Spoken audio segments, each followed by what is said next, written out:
देखिए हुआ। अब ये सवाल आपका दूसरा है, जो z बराबर -3x प्लस 4y का न्यूनतमीकरण यानी कि मिनिमम वैल्यू ज्ञात करना है, और x प्लस 2y छोटा है 8 से और बराबर भी है 3x प्लस 2y छोटा है और बराबर भी 12 से, और ये दिया है कि 0 से बड़ा बराबर है y से, यहाँ भी 0 से क्या है बड़ा है और बराबर है, ठीक है ना, y का मान भी। तो अब इसमें समीकरण 1 से हल करेंगे, एक समीकरण 1 हो जाएगा और एक समीकरण कितना हो जाएगा 2। तो बारी बारी से दोनों को हल करेंगे। समीकरण 1 में एक ही सवाल था और इसमें दो सवाल है। तो सवाल समीकरण 1 से, समीकरण 1 से तो क्या है आपके पास x plus 2y less than equal 8, यानी कि लिख सकते हैं कि x अक्ष पर y का मान क्या होता है बाबू 0 होता है। तो आप कर दीजिए x प्लस y का मान आप इसमें 0 पुट कर दीजिए, यानी x प्लस क्या हो गया बाबू 8, x प्लस निकल 8, यानी x का मान कितना आ गया, यानी पॉइंट ए नंबर मिल गया आपका 8,0। पुनः y अक्ष पर x का मान क्या हो जाएगा 0, अब x का मान 0 कर लीजिए, 0 प्लस 2y लेस देन 8, यानी कि 2y छोटा है बराबर है 8 से 2 चौक का 8, 4 बार में कट जाएगा जी, यानी b नंबर पॉइंट मिल गया आपको 0,4। ठीक इसी प्रकार समीकरण 2 से हल करेंगे। समीकरण 2 से क्या दिया बाबू 3x प्लस 2y, ये भी छोटा है और बराबर है 12 से, वही प्रोसेस जो इसमें हुआ, x अक्ष पर y का मान क्या होगा 0 होगा ना। तो देखिए y का मान 0 करिएगा तो क्या बच गया बाबू 3x प्लस 2 गुने 0 है ना, माइनस क्या है जी माइनस, ये सवाल नहीं है, ये सवाल। तो आपका 12 कितने बन जाएगा, 3 चौक का 12, 4 बार x का जो वैल्यू मिल गया 4, यानी कि c नंबर पॉइंट मिल गया 4,0। पुनः ध्यान दीजिएगा अब y अक्ष पर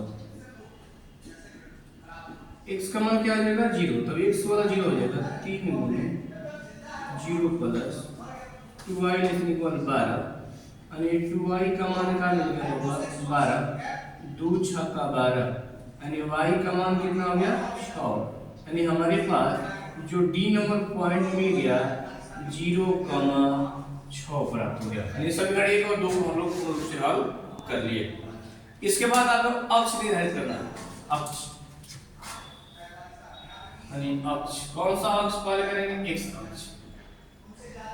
तो हमारे पास देखिए x ग्रेटर देन इक्वल 0, पहले दिया है कि 0 से बड़ा होना चाहिए, अच्छी बात है। फिर यहाँ भी पॉइंट x का मान है, x का मान यहाँ भी है, यहाँ भी x छोटा 4 से है और x छोटा क्या है 8 से, दो को पॉइंट हो गया। फिर y अक्ष का पॉइंट लिख लीजिए, तो y अक्ष का पॉइंट देखिए वहां पर दिया हुआ कि y जो है बड़ा है 0 से और बराबर भी है, लेकिन y का मान यहाँ पर भी दिया है कि y का जो मान है 4 से छोटा है बराबर है, और y का मान यहाँ दिया है 6 से छोटा और बराबर है। ये अक्ष हो गया। तो अब अक्ष लीजिए, x अक्ष और y अक्ष। माइनस में सवाल नहीं है तो माइनस में ज्यादा लाइनिंग खींचने की जरूरत नहीं होती, याद रखिएगा।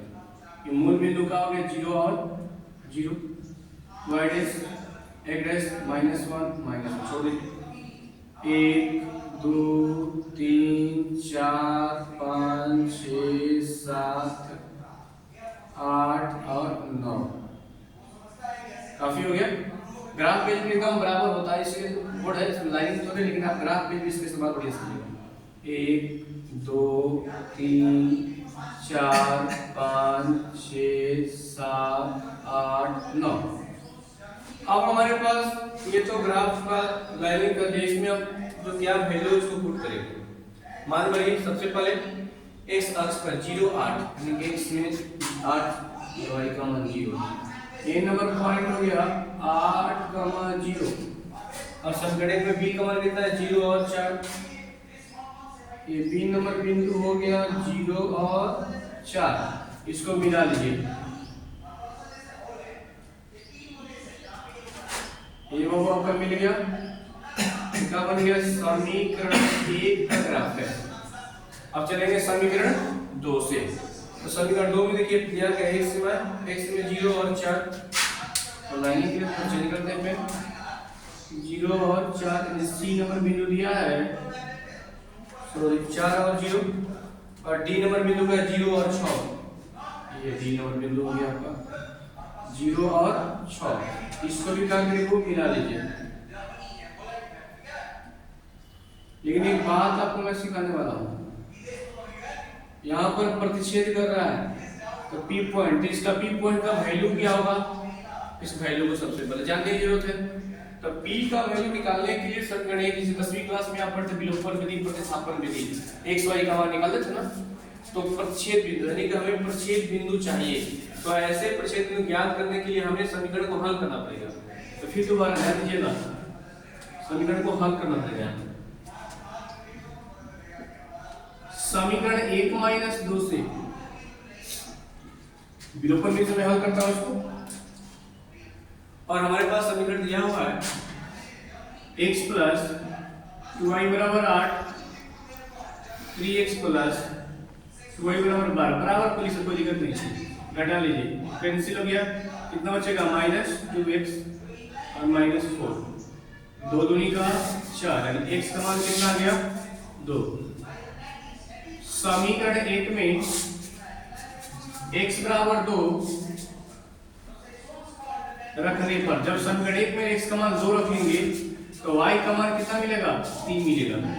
कितना मिलेगा, 3। आप हल करके चेक कर सकते हैं, यानी वो आपको हमारा P पॉइंट हो गया। यानी x का मान 2 और y का मान कितना आ गया 3। देखिए x का मान 2 और y का मान 3, तो हम यहाँ पर ग्राफ पर मिलेगा एकदम बिंदु, यानी P पॉइंट कितना हो गया, x का मान कितना हो गया 2 और y का मान कितना हो गया 3। लगता है कि ग्राफ पेज पर ही बन गया, सीधा बना। अब हमको क्षेत्र चाहिए, क्षेत्र, इस किस क्षेत्र में हमको खेती करना है, भाई हमारा क्षेत्र क्या है, यानी कि देखा है यहाँ तक, लेकिन कह रहा है यहाँ पर अक्ष बताया है कि 0x का जो अक्ष का आता है अक्ष, कह रहा है कि 0 से मैं बड़ा हूँ, ये सही है, लेकिन मैं 8 से भी छोटा हूँ, मैं 8 से छोटा हूँ, इधर चलिए। फिर कह रहा है नहीं मैं 4 से भी छोटा हूँ, इधर चलिए। मेरा क्षेत्र 0 और 4 के क्या है, बीच में। लेकिन y का मान क्या कर रहा है, y भी कह रहा है कि मैं 0 से बड़ा हूँ, अच्छी बात है भाई, लेकिन 6 से छोटा हूँ, मेरा ये क्षेत्र नहीं, यहाँ नीचे बढ़िए, 4 से मैं छोटा हूँ, मेरा क्षेत्र इससे भी नीचे, यानी कि इसका क्षेत्र ये हो गया, यानी हमारा क्षेत्र का बन गया ये। तो हमारा क्षेत्र जो बन गया उसको क्षेत्र को लिखेंगे, यानी हमारा क्षेत्र का हो गया, क्षेत्र का हो गया O, ये B, O B P C, यही हमारा क्या है, क्षेत्र है। तो क्षेत्र से आपका वैल्यू निकालेंगे, z बराबर क्या है, वो दिया -3x + 4y, -3x + 4y, और इसमें आपको वैल्यू को आप निकाल सकते हैं, कोई दिक्कत इसमें नहीं है। तो पहला बिंदु वो मूल बिंदु 0 और 0, b का मान कितना है जी 0 4, इसके बाद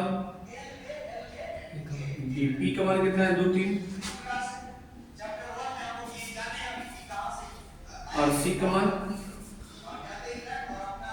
4 0। मान भरिए, इसमें क्या आपका रिजल्ट मिलता है, 0 0 भरेंगे तो ऑटोमेटिक 6 से 0 आएगा। 0 0 प्लस 4 का 16, ये कितना आ गया 16, 2 भरिए 3 दूनी 6 -6, 4 3 12, कितना आ गया जी +6, भरिए 4 3 -12, 4 0 गुना का 0, यानी कितना हो गया -12। तो हमें क्या है सवाल में दिया था, नवीनतमीकरण, क्या कर रहा है, नवीनतमीकरण, सबसे कम मान। तो सबसे कम मान क्या है, सी बिंदु पर क्या है -12, यानी कि न्यूनतमीकरण लिख सकते हैं यहाँ पर, न्यूनतमीकरण -12 है, जिसका बिंदु 4 0 आंसर, यही आपका आंसर हो गया। तो ठीक इसी प्रकार जितना भी सवाल है, सारे सवाल का जवाब हम इसी प्रकार से दे सकते हैं। और वीडियो को आराम से देखिए, जो भी डाउट होगा उसमें आप कमेंट करिए और ज़्यादा से ज़्यादा शेयर करिए। ठीक है, धन्यवाद।